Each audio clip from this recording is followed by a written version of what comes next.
Yang pertama tentang bahaya korupsi dan pentingnya integritas.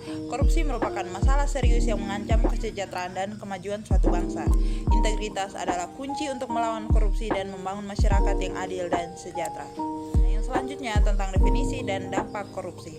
Korupsi adalah penyalahgunaan kekuasaan untuk keuntungan pribadi. Dampaknya sangat luas, mulai dari kemiskinan hingga ketidakstabilan politik. Yang pertama, penurunan ekonomi. Korupsi menghambat pertumbuhan ekonomi dengan menguras dana negara dan mengurangi investasi. Yang kedua, tentang ketidakadilan sosial.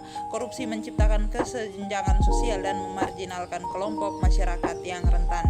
Dan yang ketiga, kerusakan tata kelola. Korupsi merusak kepercayaan publik terhadap pemerintah dan lembaga-lembaga negara. Bentuk-bentuk korupsi. Korupsi dapat terjadi dalam berbagai bentuk, mulai dari suap hingga penggelapan dana. Yang pertama, suap. Memberikan atau menerima uang atau hadiah untuk mendapatkan keuntungan. Yang kedua, kolusi. Kesepakatan terlarang antara pihak-pihak yang seharusnya bersaing untuk mendapatkan keuntungan. Yang ketiga, nepotisme. Memberikan keuntungan kepada keluarga atau kerabat dalam jabatan atau pekerjaan. Selanjutnya, penyebab terjadinya korupsi. Korupsi disebabkan oleh berbagai faktor seperti lemahnya pengawasan dan rendahnya moralitas. Yang pertama, lemahnya pengawasan.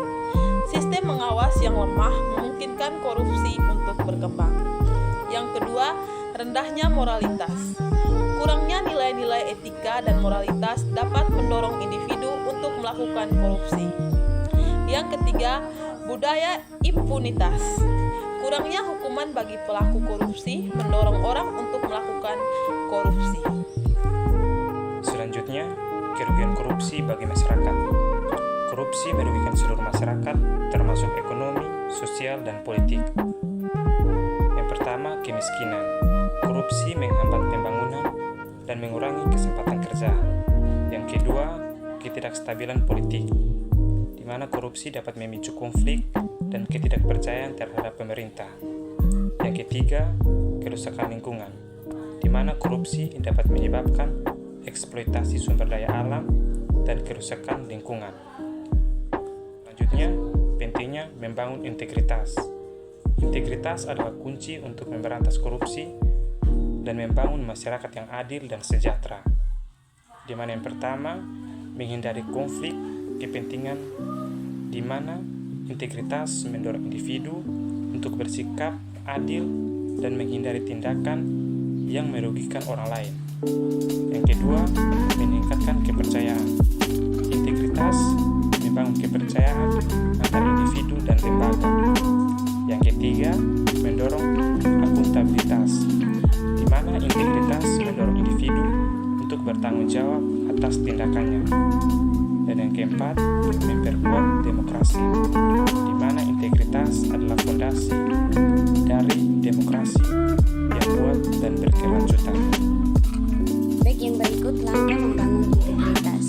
Membangun integritas membutuhkan usaha dan komitmen dari semua pihak. Yang pertama, pendidikan karakter.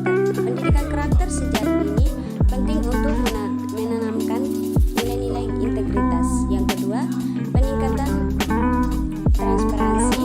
Itu mendorong transparansi dalam pengambilan keputusan dan penggunaan dana publik. Yang ketiga, penegakan hukum yang tegas. Itu menghukum pelaku korupsi dengan tegas untuk memberikan efek jerah. Yang berikut, peran serta masyarakat dalam mencegah korupsi. Itu masyarakat memiliki peran penting dalam pencegahan korupsi. Yang pertama, meningkatkan kewaspadaan masyarakat, harus waspada terhadap praktik korupsi dan berani melaporkan. Yang kedua, mendorong transparansi. Itu masyarakat dapat meminta informasi dan akuntabilitas dari pemerintah. Yang ketiga, membangun budaya integritas. Itu masyarakat dapat mencontohkan contoh perilaku integritas, dan integritas mendorong nilai-nilai kejujuran. Dari semua yang telah dijelaskan oleh teman-teman kelompok, dapat disimpulkan bahwa korupsi adalah ancaman serius yang harus dilawan. Integritas adalah kunci untuk membangun masyarakat adil dan sejahtera. Sekian dan terima kasih.